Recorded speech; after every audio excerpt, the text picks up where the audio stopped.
Hey folks, Steve here. How you doing? Little unexpected benefit in this tool trailer. Love the tool trailer, by the way. Talk about organization when it's organized.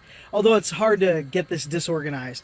But I am in a state of flux right now. You know, a few things on the countertop, got a few things in the aisleway, charging a bunch of batteries, and so I have tools out waiting for those batteries to go back because I store my tools with my batteries. I don't really find that there is a problem.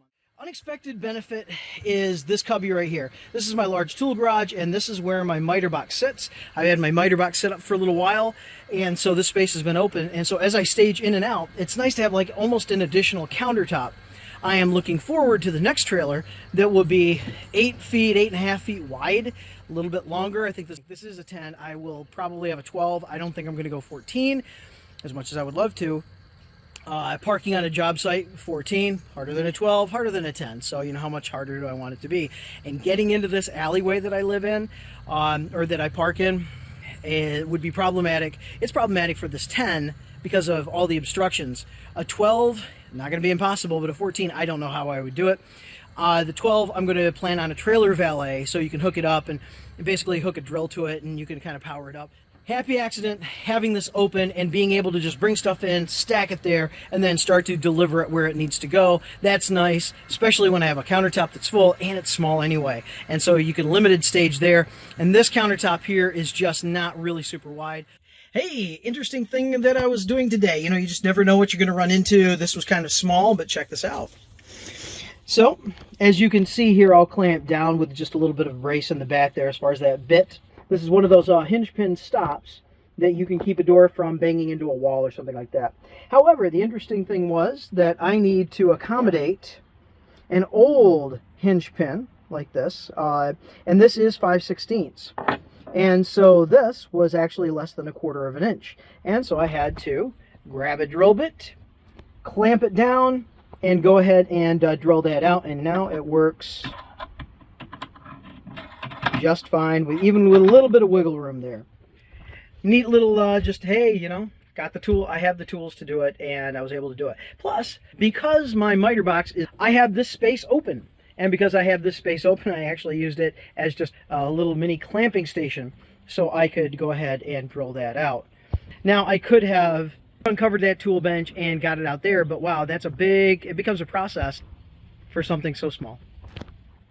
But it becomes a process for something so trivial, something that takes all of about 3 seconds once it's actually clamped. All right, well, I'm on to install this. Basically, the door is not in danger of hitting the wall, but this door is in danger of hitting a piece of furniture behind it. And that furniture has a glass door, and the glass door, I believe, is like $700 to replace the glass because it's a curved glass from like 100 years ago.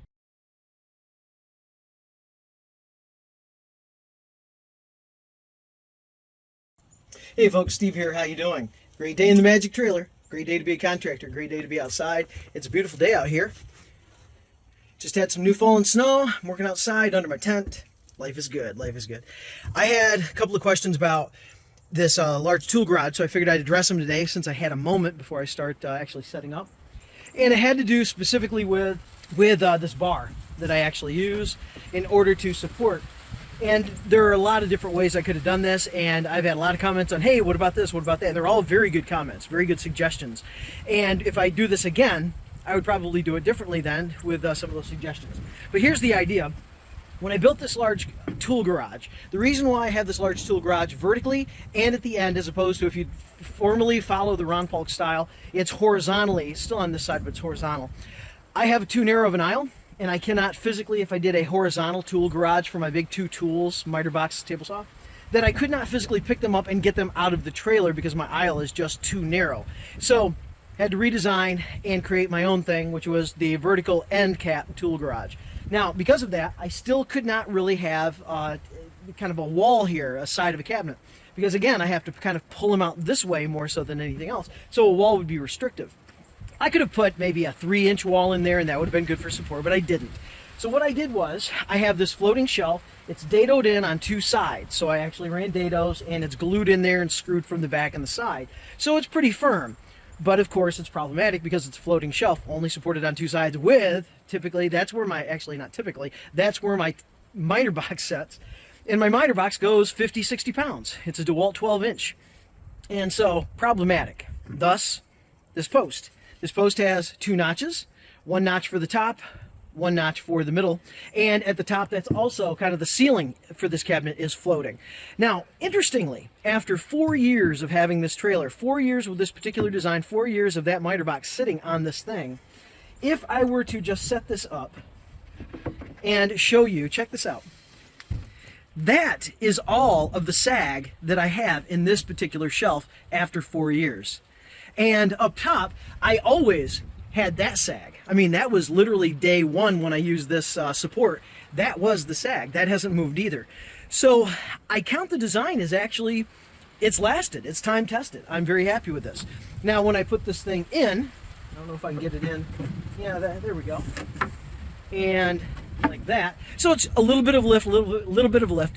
And now I'm fully supported. I do have a screw up top and a screw in the middle. 1 5/8" drywall, and I always have drivers over here and I have screw guns over there, so it's never hard to put the screws in or take them out. But I don't. I find it rides just fine, especially if I'm local within a half hour or so. I will always put the bar in, but I don't do the screws. I've had people come up in my trailer, I'll be in there messing around, they'll come up, hey Spence, how you doing? They'll grab onto this bar and they'll kind of lean back a little bit and they'll pull the bar out because I never had the screws in, so I always apologize for that. But the idea is that it is active restraint, but it could be more active if I put the screws in. I only put the screws in when I am traveling long distances and I'm worried about the roads. This could come out and then that saw will have its dramatic effect on that shelf there. And I don't want to have to rebuild anything. So hey, thank you very much for sticking with me, folks. I appreciate it. I hope that kind of cleared up some questions that you may or may not have had. And I hope you have a great day. It's getting sunny out. Hope you have a great day, because you deserve it. And if you would like to subscribe, because it's free to you and it really helps me out. Thank you very much. You all take care. Have a wonderful day. Bye.